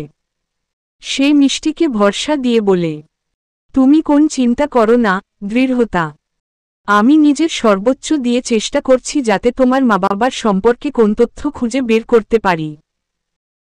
দৃঢ়তা কোন প্রত্যুত্তর দেয় না, শুধুই আবেগঘত চোখে তার মা বাবার ছবির দিকে তাকিয়ে থাকে এবং সেখানে হাত বোলায়। দৃঢ়তার ভাবনার মাঝেই হঠাৎ করেই তার কিছু একটা মনে পড়তেই সে ইউভানের উদ্দেশ্যে বলে, আমার একটা হেল্প করতে পারবেন আপনি? কি হেল্প বলো? আমি চেষ্টা করব। আসলে এই ঢাকা শহরে আমার আপন বলতে গুটি কয়েক শুধু কয়েকজন মানুষই রয়েছেন। তাদের মধ্যে একজন হলেন আনিকা চৌধুরী, যিনি আমার জীবনে দেখা সবথেকে শক্তিশালী একজন মহিলা, যার কাছ থেকে আমি অনেক কিছু শিখেছি। আপনি কি তার সাথে আমার দেখা করানোর একটা ব্যবস্থা করে দিতে পারবেন? হুম, আমি চেষ্টা করব। বলো, তার জন্য কি করতে হবে? আমার কাছে তো ফোন নেই। আপনি একটা কাজ করুন, আমি আপনাকে ওনার ফোন নম্বর দিচ্ছি, আপনি একটু ওনার সাথে যোগাযোগ করুন আর বলুন আমি ওনার সাথে দেখা করতে চাই। দৃঢ়তাকে নিয়ে চৌধুরী বাড়ির থেকে কিছুটা দূরে একটি পার্কে এসেছে ইউভান। এই স্থানেই আনিকা চৌধুরী দৃঢ়তার সাথে দেখা করতে চেয়েছেন। দৃঢ়তা ইউভানের সাথে সেখানে দাঁড়িয়ে আনিকা চৌধুরীর জন্য অপেক্ষা করতে থাকে। কিছু সময় পর আনিকা চৌধুরী আসেন। দৃঢ়তা তাকে দেখামাত্রই তার দিকে এগিয়ে গিয়ে বলে ওঠে, চাচি। আনিকা চৌধুরী দৃঢ়তাকে বুকে টেনে নেন। পরম আবেশে তার মাথায় হাত বুলিয়ে বলেন, তুমি ভালো আছো তো দৃঢ়তা? আজ কতদিন পর তোমায় দেখলাম। এতক্ষণ ভালো ছিলাম না, কিন্তু এতক্ষণ পর আপনাকে দেখে একটু ভালো লাগছে। আগের বার তো যাওয়ার সময় একবার আমার সাথে দেখা করে গেলে না। আসলে সেই সময় এতটা বিধ্বস্ত ছিলাম যে, তাছাড়া ভেবেছিলাম আপনাকে বললে হয়তো আপনি আমায় যেতে দেবেন না। এখনও তো তোমাকে বিধ্বস্তই লাগছে। দৃঢ়তা মলিন হেসে বলে, আসলে কিছু মানুষ থাকে এমন যাদের জীবনে সুখ ডুমুরের ফুলের মতো অধরাই থেকে যায়। আমিও তেমন একজন। মোটেই এমন ভাববে না, তোমার জীবনে নিশ্চয়ই সুখের দেখা মিলবে। নিজের ভাগ্য আর আল্লাহর উপর ভরসা রাখো। কথাটা বলতে বলতেই তিনি কিছুটা দূরে দাঁড়ানো ইউভানের দিকে তাকান। ইউভানও তার। আনিকা চৌধুরী বলে ওঠেন, এই ছেলেটাকে? দৃঢ়তা ইউভানকে ইশারা করে কাছে ডাকে। অতঃপর তার সাথে আনিকা চৌধুরীর পরিচয় করিয়ে দিয়ে বলেন, উনি হলেন ইউভান, আমার বন্ধু। বলেই সে এবার তার জীবনে এতদিনের সব ঘটনাগুলো আনিকা চৌধুরীকে খুলে বলতে থাকে। আনিকা চৌধুরী কথাগুলো শোনার পাশাপাশি অবাক চোখে ইউভানের দিকে তাকিয়ে থাকেন। ছেলেটাকে দেখে কেন জানি তিনি অদ্ভুত টান অনুভব করছেন। ফোনে যখন ছেলেটা কথা বলছিল তখনও তার এমন অদ্ভুতই লাগছিল। মনে হচ্ছিল নিজের কত বড় আপনজনের সাথে যেন কথা বলছে। তাছাড়া ইউভানের চেহারার মাঝে যেন কারো একটা ছায়া দেখতে পাচ্ছেন তিনি। সেই একই বুদ্ধিদীপ্ত চোখ, স্মিত হাসি, সব তাকে মনে করিয়ে দিচ্ছে তার জীবনের সেই বিশেষ মানুষটার কথা যে আজ থেকে প্রায় 2 যুগ আগে তাকে ছেড়ে চলে গেছে। কথাগুলো ভাবতেও তার চোখে জল জমে। আনিকা চৌধুরীর চোখের জল ইউভানও খেয়াল করে। তার যেন হঠাৎ করে ভীষণ খারাপ লাগে। ইউভানও আনিকা চৌধুরীর প্রতি একটা বিশেষ টান অনুভব করছিল যেন। দৃঢ়তার থেকে সব ঘটনা শোনার পর আনিকা চৌধুরী আর নিজেকে আটকে রাখতে না পেরে ইউভানের মাথায় হাত বুলিয়ে দেন আর বলেন, তোমাকে অনেক ধন্যবাদ বাবা, মেয়েটাকে এতদিন এভাবে দেখে রাখার জন্য। সবটা শুনে আমার ভীষণ ভালো লাগছে। মেয়েটা না বড্ড অভাগী, ওকে দেখার মতো কেউ নেই। তুমি এভাবেই ওকে আগলে রেখো। দোয়া করি তুমি সুখী হও জীবনে। ইউভান আবেগপ্রবণ হয়ে বলে, ধন্যবাদ। এই প্রথম আমার জন্য কেউ দোয়া করল। আপনাকে দেখে কেন জানি ভীষণ মামা ফিলস হচ্ছে। আমার তো মা নেই, তবে যদি আমার মা থাকত তিনিও নিশ্চয়ই আপনার মতো মমতাময়ী হতো। দৃঢ়তার থেকে আমি শুনেছি কিভাবে আপনি ওর খেয়াল রেখেছেন, যা আমার মনে আপনার জন্য একটা সম্মানের স্থান তৈরি করে, যা আজ আপনাকে দেখার পর আরও উঁচু হয়ে গেল। আনিকা চৌধুরী সামান্য হাসেন। এর মধ্যেই হঠাৎ দৃঢ়তার ব্যাগ থেকে তার মা বাবার ছবিটা পড়ে যায়। আনিকা চৌধুরী সেটা খেয়াল করে ছবিটা তুলে বলেন, এই ছবিটা তোমার ব্যাগ থেকে। বলতে গিয়ে থেমে যান তিনি। ছবিটা দেখার পর তার অন্তরাত্মা কেঁপে ওঠে। দৃঢ়তা ছবিটা নিয়ে বলে, হায় আল্লাহ, এটা কি হতে যাচ্ছিল? আমি সত্যিই ভীষণ কেয়ারলেস। আর একটু হলে তো ছবিগুলো হারিয়ে যেত, আর তাহলে আমি নিজের মা বাবার শেষ চিহ্নটুকুও হারিয়ে ফেলতাম। আনিকা চৌধুরী এদিকে বিড়বিড় স্বরে বলে ওঠেন, দেলোয়ার। ইউভান তার বলা কথাটা শুনে নেয়।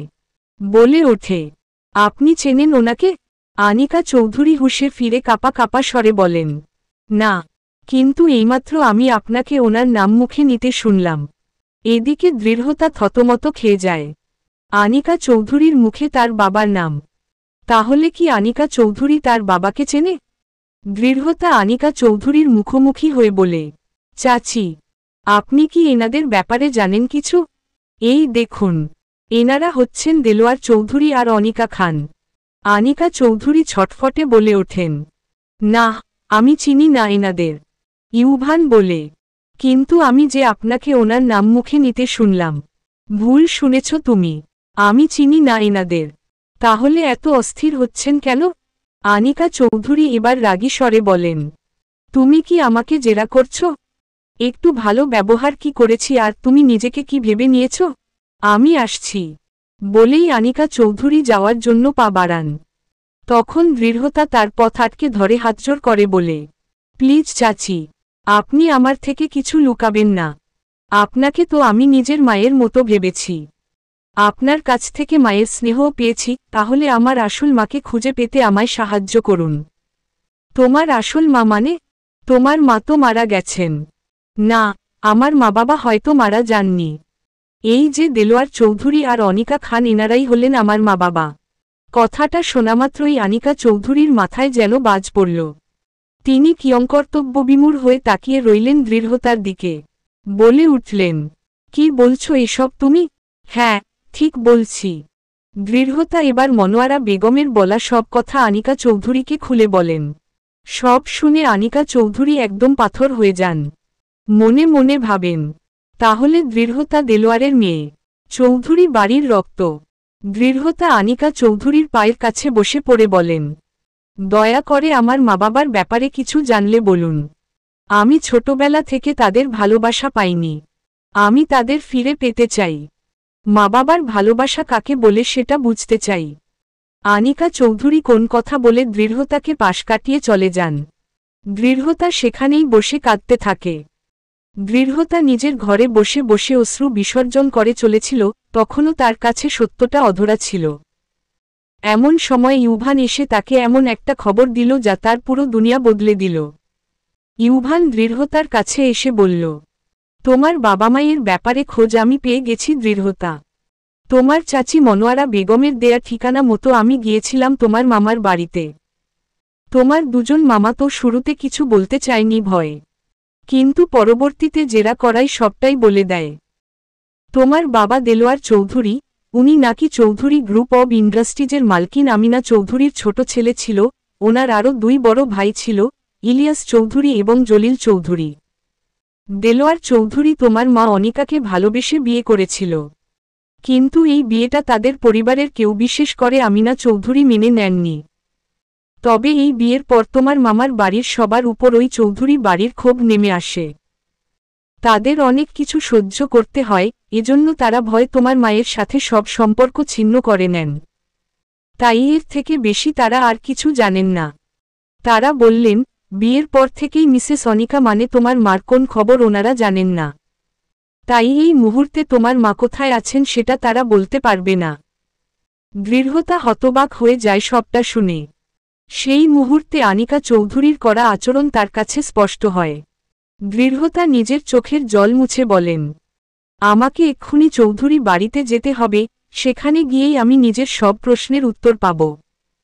বলেই সে আর এক মুহূর্ত অপেক্ষা না করে সাথে সাথেই বেরিয়ে পড়ে। ইউভানও তার পেছনে পেছনে যায়। চৌধুরী বাড়িতে প্রবেশ করে দৃঢ়তা ও ইউভান। চৌধুরী বাড়ির ড্রয়িং রুমে সেই মুহূর্তে আমিনা চৌধুরী, ললিতা চৌধুরী, জলিল চৌধুরী, জাবির সবাই ছিল। জাবির তো দৃঢ়তাকে দেখেই খুশি হয়ে উঠে দাঁড়িয়ে বলে, তুমি ফিরে এসেছ দৃঢ়তা। কিছুটা দূরে দাঁড়ানো মোহনা দৃঢ়তাকে দেখে হতাশ হয়। এত সবার মাঝে দৃঢ়তার চোখ খুঁজছিল আনিকা চৌধুরীকে। তাকে না দেখতে পেয়ে দৃঢ়তা শীতল কণ্ঠে বলে ওঠে, চাচি কোথায়? ললিতা চৌধুরী বলেন, ওনার রুমে। দৃঢ়তা আর কারো দিকে না তাকিয়ে আনিকা চৌধুরীর রুমের দিকে পা বাড়ায়। উপস্থিত বাকি সবাই অবাক চোখে তার যাওয়ার পানে তাকিয়ে থাকে আর ভাবতে থাকে, দৃঢ়তার এসব আচরণের মানে কি? এদিকে ইউভান দৃঢ়তার পেছনে ছুট লাগায়। সাথে জাবিরও উঠে বসে পিছন পিছন যায়। দৃঢ়তা চৌধুরী আনিকা চৌধুরীর রুমে প্রবেশ করেই দরজাটা লাগিয়ে দেন। আনিকা চৌধুরী তখন নিজের রুমে বসে অতীতের ভাবনায় মত্ত ছিলেন। হঠাৎ করে দৃঢ়তার আগমনে নিয়ে থতমত খেয়ে যান এবং তাকে দরজা লাগাতে দেখে বলেন, এসবের মানে কি দৃঢ়তা? দৃঢ়তা হঠাৎ করে আনিকা চৌধুরীর মুখোমুখি হয়ে বলে, আজ আমি সত্যটা জানতে চাই, চাচি। আর আমি জানি সত্যটা কেবল আপনিই জানেন। কিসের সত্য? আমি জেনে গেছি আমার মা বাবার আসল পরিচয়। আমার বাবা দেলোয়ার চৌধুরী এই বাড়ির ছেলে ছিল, তাই না? আপনি তো চেনেন তাকে। আপনি কি এটাও জানেন আমার মা বাবার সাথে কি হয়েছে? আনিকা চৌধুরী বলেন, না, আমি জানি না কিছু। অনেক কিছু লুকিয়েছেন আপনি। আর লুকাবেন না প্লিজ। আজ আমায় সত্যটা জানতে হবে। বললাম তো আমি কিছু জানি না। আজ যদি আপনি আমায় সত্যটা না জানান তাহলে কিন্তু আমি নিজেকে শেষ করে দেব। দৃঢ়তা, বলুন না, আমার মা বাবা এখন কোথায় আছে? আমি তাদের সাথে দেখা করতে চাই। তুমি চাইলেও আর সেটা পারবে না। কেন? কারণ তোমার মা বাবা কেউই আর বেঁচে নেই। কথাটা বজ্রপাতের মতো আঘাত হানে দৃঢ়তার মাথায়। সে বলে ওঠে, না, এটা হতে পারে না। আমি কত আশা নিয়েছিলাম আমার মা বাবাকে ফেরত পাবো, আর তারা। এর থেকে বেশি আর কিছু জানতে চেও না প্লিজ। আমি বলতে পারবো না কে মেরেছে আমার মা বাবাকে। নিশ্চয়ই আমিনা চৌধুরী, তাই না? আমি নিশ্চিত ওই ডাইনিই মেরে ফেলেছে আমার মা বাবাকে। বললাম তো, এর থেকে বেশি কিছু জানতে চেও না। বেশ, আপনার কাছে আমি আর কিছু জানতে চাইব না। বলেই দৃঢ়তা রুম থেকে বের হয়। দরজা খুলতেই দেখতে পায় ইউভান ও জাবির দুজনেই সেখানে দাঁড়িয়ে। দুজনেই তাদের সব কথোপকথন শুনেছে। জাবিরের সে বিস্ময়। সে এখনও কিছু বুঝতে পারছে না। হ্যাঁ, তার একজন চাচা ছিল বলে সে শুনেছে, যাকে জন্মের পর খুব একটা দেখেনি। যতদূর শুনেছিল তিনি লন্ডনে থাকে। একবার তিনি লন্ডন থেকে আসায় দেখা হয়েছিল। লোকটা বেশ ভালো ছিল, তার স্ত্রী এবং একটা মেয়েও ছিল। পরবর্তীতে জাবির জানতে পারে তার চাচা সপরিবারে এক দুর্ঘটনায় মারা গেছেন। কিন্তু আজ যখন জানতে পারছে তার চাচার মেয়ে দৃঢ়তা, তখন তার কাছে সবটা এলোমেলো লাগছে। সে কিছু বলতে নেবে কিন্তু দৃঢ়তা তাকে কিছু বলার সুযোগ না দিয়ে চলে যায়। জাবির ইউভানের দিকে তাকিয়ে বলে, এসবের মানে কি? ইউভান বলে, আমি নিজেও সবটা জানি না। দৃঢ়তা ড্রয়িং রুমে নিচে নেমে আসে। আসার সময় কিচেন থেকে একটা চাকুও নিয়ে আসে। কোন কিছু বুঝে ওঠার আগেই দৃঢ়তা আমিনা চৌধুরীর গলায় চাকু ধরে বলেন, তুই আমার মা বাবার খুনি, তাই না? তুই মেরেছিস আমার মা বাবাকে। এসবের মানে কি? বলে ওঠেন ললিতা চৌধুরী। জলিল চৌধুরীও হতবাক চোখে তাকিয়ে থাকেন। আমিনা চৌধুরী ভয়ে তটস্থ। ইউভান, জাবির এবং আনিকা চৌধুরীও নিচে নেমে আসেন। দৃঢ়তা চাকুটা আমিনা চৌধুরীর গলার আরও কাছে এনে বলে, মায়ের পায়ের নিচে নাকি সন্তানের বেহেশত হয়। কিন্তু মা যদি হয় তোর মতো, তাহলে তো বেহেশত জাহান্নামের চেয়ে নিকৃষ্ট হয়ে ওঠে। তোর মতো মা হওয়ার থেকে তো কে তুমি? জানতে চান আমিনা চৌধুরী। দৃঢ়তা বলে ওঠে, আমি দৃঢ়তা চৌধুরী, দেলোয়ার চৌধুরী এবং অনিকার মেয়ে। কথাটা শুনেই আমিনা চৌধুরী, জলিল চৌধুরী, ললিতা চৌধুরী সবাই চরম হতবাক হন। জলিল চৌধুরী বলে ওঠেন, তুমি দেলোয়ারের মেয়ে? আমিনা চৌধুরী সুযোগ বুঝে বলেন, তুমি আমার নাতনি। আমি তোর নাতনি নই, তোর জম। তুই মেরেছিলিস না আমার মা বাবাকে। আজ আমি তোকে শেষ করব। তুমি ভুল বুঝছো আমায়। আমি কেন তোমার বাবাকে মারতে যাব? ও তো আমার ছেলে ছিল। কোন মা কি পারে তার ছেলেকে মারতে? তাহলে কে মেরেছিল আমার বাবাকে? আমিনা চৌধুরী আনিকা চৌধুরীর দিকে তাকিয়ে বলেন, কি হলো বড় বৌমা? এমনি সময় তো তোমার মুখ খুব চলে, আজ চুপ কেন? মানে? দৃঢ়তার গলায় অবাক স্বর। আমিনা চৌধুরী বলেন, আমি তো তোমার মা বাবাকে মেনে নিতেও প্রস্তুত ছিলাম। এজন্য তাদের লন্ডন থেকে ডেকে পাঠিয়েছিলাম। হাজার হোক, মা তো কতই আর রাগ করে থাকব সন্তানের উপর। কিন্তু আমার বড় ছেলে ইলিয়াস চৌধুরী, আনিকার স্বামী, ওই তোমার মা বাবাকে মেরে ফেলেছিল। কারণ ও ভেবেছিল তোমার বাবা তোমার মাকে বিয়ে করে আমাদের পরিবারের সম্মান নষ্ট করেছে। আর এজন্যই দৃঢ়তার হাত আলগা হয়। সে বলে ওঠে, কি? আমিনা চৌধুরী এই সুযোগকে কাজে লাগান। তিনি বুঝে গেছেন তার পতন আসন্ন। তবে নিজের পতনের আগে নিজের অসম্পূর্ণ কাজটা সম্পূর্ণ করা দরকার। এজন্য তিনি দৃঢ়তার অমনোযোগের সুযোগ নিয়ে তা হাত থেকে চাকুটা কেড়ে নিয়ে বলল, ইলিয়াস নিজের কাজ সম্পূর্ণ করতে পারেনি। আমি ওর অসম্পূর্ণ কাজটা শেষ করি। বলেই চাকুটা ঢুকিয়ে দেন দৃঢ়তার পেটে। গলগল করে রক্ত বের হতে থাকে। উপস্থিত সবাই চিৎকার করে ওঠে। ইউভান এগিয়ে এসে আগলে নেয় দৃঢ়তাকে। দৃঢ়তার জ্ঞান ফিরতেই সে নিজেকে হাসপাতালের বেডে শোয়া অবস্থায় আবিষ্কার করল। অনেক কষ্টে চোখ মেলে তাকালো সে, তবে ক্ষতস্থানে এখনও ব্যথা অনুভব করতে পারছে। দৃঢ়তার জ্ঞান ফিরতেই সে নিজের চোখের সামনে আনিকা চৌধুরীকে দেখতে পায়। ধরে আসা স্বরে বলে, চাচি, আমায় ক্ষমা করে দিও দৃঢ়তা। আমি তোমার কাছ থেকে সত্যটা লুকাতে চেয়েছিলাম, কিন্তু কি করব বলো? আমি যে আমার স্বামীকে তার মৃত্যুর আগে কথা দিয়েছিলাম যে সত্যটা কখনো সামনে আসতে দেব না, কিন্তু সেই অবধি সবটা সামনে এলো। আমার মা বাবা সত্যিই আর বেঁচে নেই? আনিকা চৌধুরী দুদিকে মাথা নাড়ান। দৃঢ়তা দীর্ঘ শ্বাস ফেলে। আনিকা চৌধুরী বলেন, এটা নিয়ে মন খারাপ করো না। ওনারা যেখানেই আছেন সেখান থেকেই নিশ্চয়ই তোমার জন্য দোয়া করছে। কিন্তু চাচি, আসল সত্যটা কি? সত্যিই কি আপনার স্বামী মানে ইলিয়াস চৌধুরী আমার মা বাবাকে খুন করেছিল? এমন সময় জলিল চৌধুরী এসে বলেন, না, এমন কিছু হয়নি। আমাদের বড় ভাইজান ইলিয়াস চৌধুরী আমাদের দুই ভাইকে নিজের জীবনের থেকে বেশি ভালোবাসতেন। তিনি কখনো এমন কাজ করার কথা ভাবতেও পারেন না। আনিকা চৌধুরী নিজেও এবার হতবাক হন। কারণ তিনি আজীবন জেনে এসেছেন তার স্বামী ইলিয়াস চৌধুরী নিজের মায়ের আদেশে নিজের ছোট ভাই দেলোয়ার চৌধুরী এবং তার স্ত্রী অনিকাকে খুন করেছিল। কিন্তু জলিল চৌধুরীর কথা শুনে আজ তিনিও অস্থির হয়ে উঠলেন। বললেন, তাহলে আসল সত্য কি? জলিল চৌধুরী এবার কেঁদে ফেললেন। ভাইজান সেদিন মায়ের আদেশ মেনে ওদের মারতে গেলেও যখন দেলোয়ার ভাইজানের কাছে আকুতি করে তখনই ভাইজানের মন গলে যায়। হ্যাঁ, তার রাগ ছিল দেলোয়ারের প্রতি, কারণ সে আমাদের পরিবারের সম্মান ডুবিয়েছে, কিন্তু ভাইয়ের স্নেহের কাছে সেসব ফিকে হয়ে যায়। ভাইজান সেদিন ভেবেছিল ওদের দুজনকে সাবধানে পালিয়ে যেতে সাহায্য করবে, কিন্তু ঠিক সেই সময় আম্মা সেখানে উপস্থিত হন। ভাইজানের দয়া হলেও আম্মার নিজের ছোট ছেলের জন্য দয়া হয় না। সেদিন তিনি নিজের হাতে গুলি করে হত্যা করেন নিজের ছোট ছেলে এবং তার স্ত্রীকে। সমস্ত কাহিনী শুনে আনিকা চৌধুরী স্তব্ধ হয়ে যান। বলে ওঠেন, তার মানে কি? কিন্তু তোমার ভাইজান যে মৃত্যুর আগে আমায় বলেছিল সে নিজের ভাইকে খুন করেছে, এটা সে মেনে নিতে পারছিল না, আর সেজন্যই তিনি বিষ খেয়ে নিজেকে শেষ করে দেন। ভুল ভাবি, এমন কিছুই না, এসব কিছু আম্মার শিখিয়ে দেয়া হবে। ভাইজান তো বরাবরই মা ভক্ত ছিলেন। আম্মা নিজে দেলোয়ার ও তার স্ত্রীকে খুন করে সেই দায় ভাইজানের উপর চাপিয়ে দেন, আর ভাইজানও সেই দায় মাথা পেতে নেন। কিন্তু আজীবন এভাবে নিজের ভাইয়ের মৃত্যুর দায় নিয়ে তার পক্ষে বেঁচে থাকা সম্ভব ছিল না, আর তাই ভাইজান নিজেকে শেষ করে দেন। আসল সত্যটা জেনে আনিকা চৌধুরী স্তব্ধ হয়ে যান। তিনি নিজের স্বামীকে আজীবন খুনি ভেবে এসেছেন, এজন্য তার প্রতি একটা চাপা রাগও ছিল, কিন্তু আজ আসল সত্যটা জানার পর তার পুরো দুনিয়া যেন থমকে গেল। দৃঢ়তাও কান্নারত স্বরে বলে, ওই ডাইনি বুড়িটা এখন কোথায়? ওকে নিজের হাতে শেষ না করা পর্যন্ত আমার শান্তি হবে না।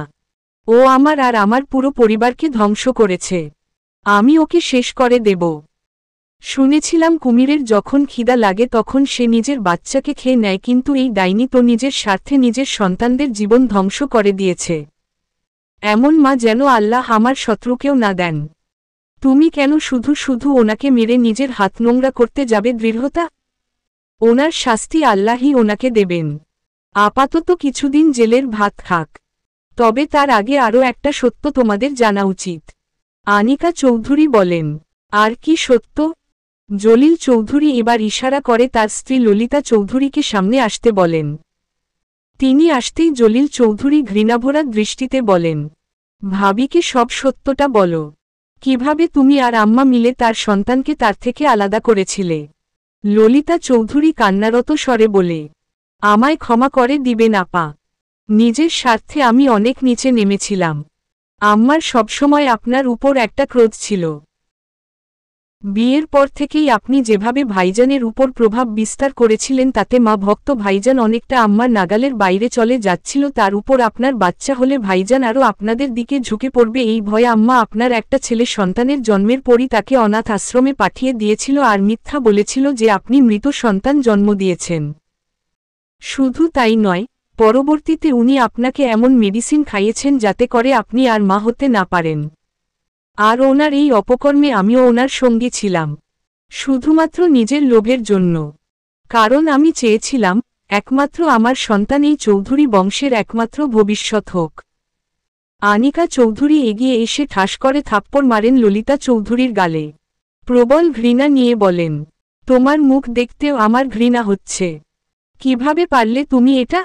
নিজে একটা মা হয়ে আমার সন্তানকে আমার থেকে আলাদা করে দিলে। জলিল চৌধুরী বলেন, আমি ভাইজানের ব্যাপারে সবটা জানলেও এই ব্যাপারে কিছু জানতাম না। একটু আগে ললিতাই আমায় সবটা বলল। আমাদের ভুলের জন্য আপনাদের সবার জীবন এলোমেলো হয়ে গেছে, এজন্য যতবারই ক্ষমা চাই তা কম হয়ে যাবে। আমি আর ললিতা খুব শীঘ্রই পুলিশের কাছে নিজে থেকেই ধরা দেব। এখন থেকে তো আমাদের নিজেদের জবাবদিহির জন্য প্রস্তুত হতে হবে, কারণ মৃত্যুর পর তো মহান সৃষ্টিকর্তার কাছে গিয়েও জবাব দিতে হবে। তবে তার আগে আমি চাই এমন কিছু করতে যাতে আমাদের পাপের বোঝা কিছুটা হলেও হালকা হয়। এই নিন ভাবি, এটা সেই অনাথ আশ্রমের ঠিকানা যেখানে আপনার ছেলেকে পাঠানো হয়েছে। এখানে গিয়ে খোঁজ নিন, আশা করি আপনি নিজের ছেলেকে ফিরে পাবেন। আনিকা চৌধুরী কাপা কাপা হাতে ঠিকানাটা তুলে নেয়। দূর থেকে জাবির ও ইউভানো দৃশ্যটা দেখে জাবিরের নিজের পরিবারের এসব অতীত জেনে ভীষণ খারাপ লাগছে, এদিকে ইউভানো কেন জানি ভীষণ কষ্ট হচ্ছে। হয়তো দৃঢ়তার জন্যই তার খারাপ লাগছে, এটা বলেই সে নিজের মনকে বুঝো দিল। আনিকা চৌধুরী অনাথ আশ্রমে এসে উপস্থিত। অনাথ আশ্রমের এক পুরাতন কর্মীর সাথে কথা বলে অবশেষে তিনি নিজের সন্তানের ব্যাপারে জানতে পারলেন। মহিলাটি জানালেন তার সন্তান এখন একজন নেভি অফিসার। যে জেনে আনিকা চৌধুরী আবেগপ্রবণ হয়ে গেলেন। তিনি কাগজে মোড়ানো একটা ছবিও দিলেন তার ছেলের। কিন্তু আনিকা চৌধুরীর সাহস হল না সেই ছবি দেখার। তিনি ওই অবস্থাতেই আবার দৃঢ়তার কাছে হাসপাতালে ফিরে এলেন। ইউভান তখন দৃঢ়তার শিয়েরে বসে তার খেয়াল রাখছিল। আনিকা চৌধুরীর আগমন টের পেয়ে উঠে দাঁড়িয়ে বলল, আন্টি ভেতরে আসুন। আনিকা চৌধুরী ভেতরে প্রবেশ করতে লাগল। হঠাৎ দমকা হাওয়ায় তার হাত থেকে তার ছেলের ছবিটা উড়ে গেল আর একদম ইউভানের পায়ের কাছে গিয়ে পড়ল। ইউভান ছবিটা তুলে নিয়ে দেখে পুরোই হতবাক হয়ে গেল। চমকে উঠে বলল, এটা তো আমার স্কুল জীবনের ছবি। অনাথ আশ্রম থেকে বিদায় নেয়ার অনুষ্ঠানে তুলেছিলাম। এটা আপনি কোথায় পেলেন?